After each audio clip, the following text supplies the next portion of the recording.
조합제 TV 시청자 여러분 안녕하십니까. 2019년 2월 7일 밤 9시 반입니다.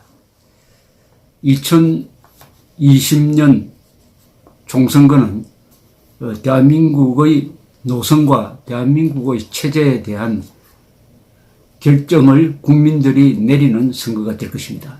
이것은 대통령 선거보다 더 중요한 의미를 갖게 될 것입니다.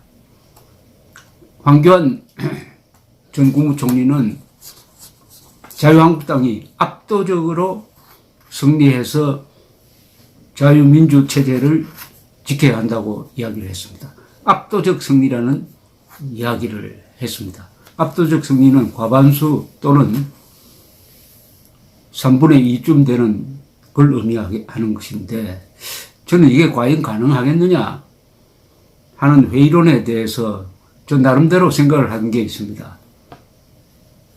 야당이, 즉 자유한국당을 포함한 보수 중도가 대통합을 한다면은, 그러니까 반 김정은 세력, 반문연대는 너무 작은 개념입니다. 문재인 대통령은 어차피 임기가 3년 남았고, 자유진영은 임기가 없습니다. 대한민국도 임기가 없고 국민도 임기가 없습니다. 반문연대는 너무 축소지향적입니다. 대한민국 수호 세력이 다 뭉쳐야 되는데, 우선은 김정은 세력에 반대하는 정치 세력은 다 뭉쳐야 됩니다. 이것이 전제가 된다면은 저는 두 가지 쟁점을 부각시키면은 압도적으로 좌파 정당을 이길 수 있다고 생각합니다. 압도적으로. 그 두 가지 쟁점은 뭐냐? 첫째는 문재인 정권의 탈원전 정책을 중단시키는 겁니다. 탈원전 정책 되겠죠. 원전을 계속 돌려라. 원전 계속 돌리게. 원전 백지화. 또 하나는 북한이 핵을 포기하지 않으니까 우리도 핵무장해야 한다. 핵무장과 원전. 이 두 가지 쟁점을 걸면은 저는 압승한다고 봅니다.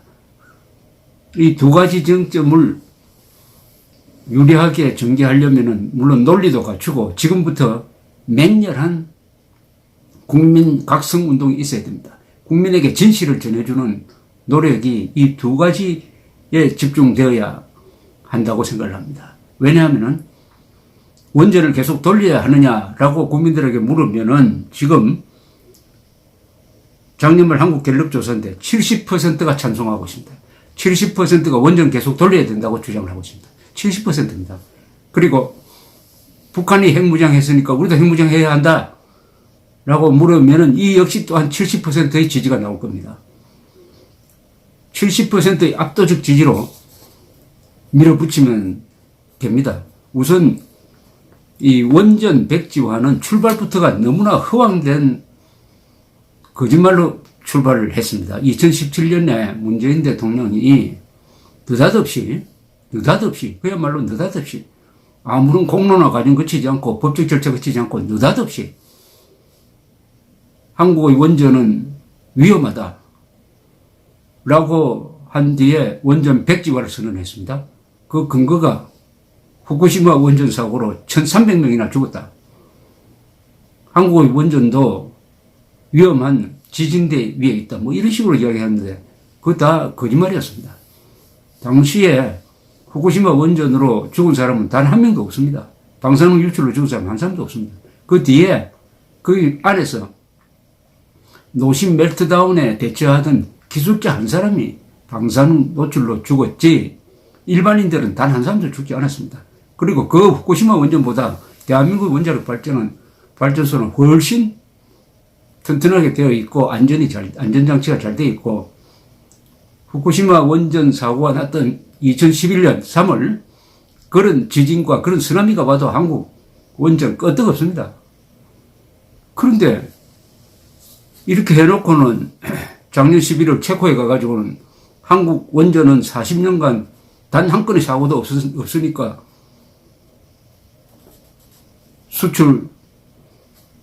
수출을 하겠다. 이런 모순된 이야기를 했습니다. 왜 이런 이야기를 했느냐 하면은 국내 여론에 그래도 원전 수출은 해야 된다. 원전 세일전은 해야 된다라고 여론이 일어나니까 이 정도로 양보를 한 거죠. 이 정도로 양보를 한 겁니다. 그래도 지금 청와대는 원전 문제는 2017년 공론화위원회에서 논의를 거쳐 정리됐다라고 이렇게 고집을 피웁니다. 이게 무슨 소리냐 하면은 멀쩡하게 짓고 있던 신고리 5호기, 6호기를 갑자기 공사 중단을 시켰어요.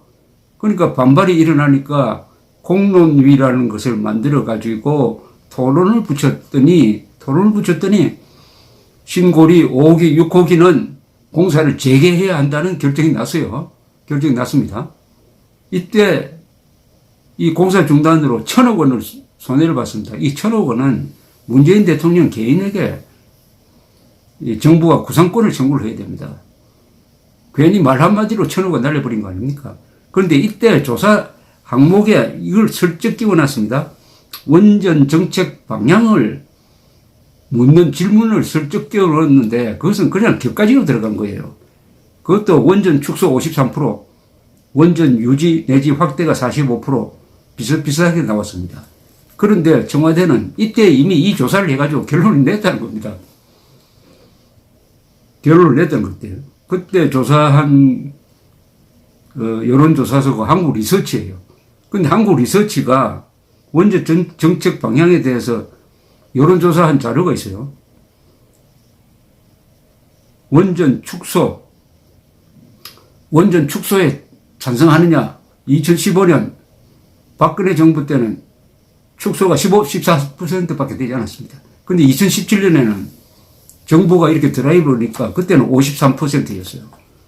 그런데 작년에 조사를 해보니까 원전 축소, 즉 문재인 정권의 탈원전 정책에 찬성하는 여론은 29%밖에 나오지 않았습니다.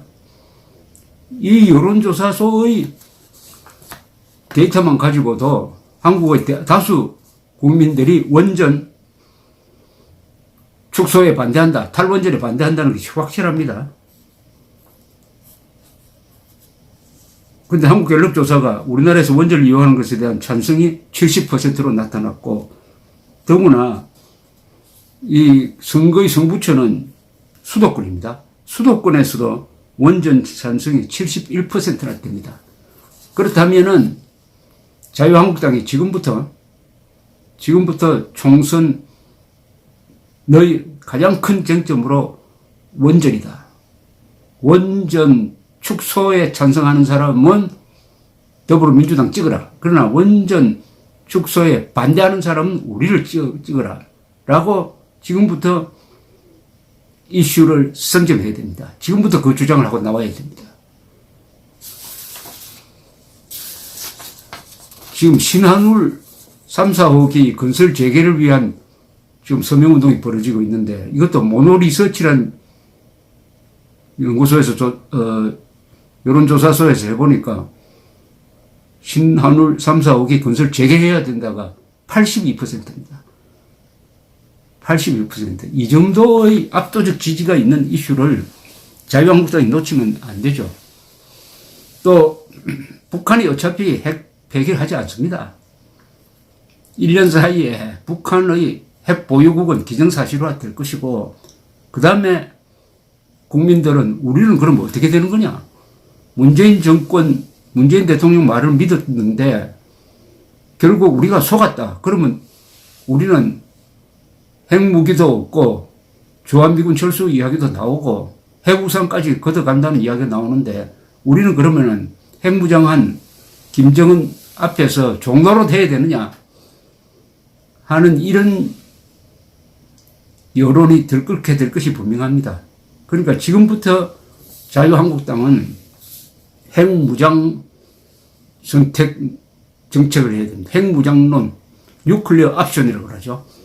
핵무장 선택, 핵무장이 우리의 선택지다 이거죠. 왜냐? 북한이 핵을 포기하지 않았으니까 핵 대 핵으로 균형을 맞춰야 한다. 그러면 우리도 핵무장해야 된다. 핵무장은 두 가지 방법이 있다. 하나는 우리가 핵 개발하는 방법이다. 아니면 미국이 가진 전략 핵무기를, 전술 핵무기입니다. 빼내건 전술 핵무기를 한국에 재배치하고 우리도 공동사용권을 가져야 된다. 나토 국가처럼. 이렇게 해야 핵 대 핵이 된다. 이것이 우리의 당론이다. 해가지고 지금부터 당론을 만들어야 됩니다. 자유한국당이 이것을 아직 당론으로 만들지 않은 것은 좀 늦은 감이 있습니다만은, 그래서 다음 총선에는 핵무장론과 원전, 지속 두 정책을 가지고 국민들한테 심판을 받자. 이렇게 하면 다른 이슈는 아마 작아질 겁니다. 흔히 경제를 제일 앞에 내세운다고 하지만은 우리나라 경제는 튼튼하니까 경제가 1년 사이에 폭망할 일은 없습니다. 안보를 내세워야 합니다. 안보. 먹고 사는 문제보다 죽고 사는 문제가 더 중요하다. 안보 문제입니다. 원전은 안보 문제이기도 하고 경제 문제이기도 합니다. 왜 안보 문제냐? 우리가 핵무장을 하려면 우리나라 원전 기술이 튼튼해야 합니다. 즉 원전과 핵무장 둘 다 이게 핵과 관련돼 있네요. 핵입니다. 핵. 근데 문재인 정권은 이상하게 보면은 북한의 핵은 겁이 안 나고 남한의 원전은 겁이 나는가 봐요. 그러니까 원폭은 겁이 안 나고 원전은 겁이 난다. 세계에서 가장 안전하고 가장 효율적인 한국의 원전은 겁이 난다. 바로 이것을 뚫고 들어가는 것이죠. 원폭과 원전을 혼동하고 있는 거 아니냐. 원전과 핵무장론으로 압도적 승리를 거둘 수 있다는 게 저희 판단입니다. 참고를 해 주시기 바랍니다. 감사합니다.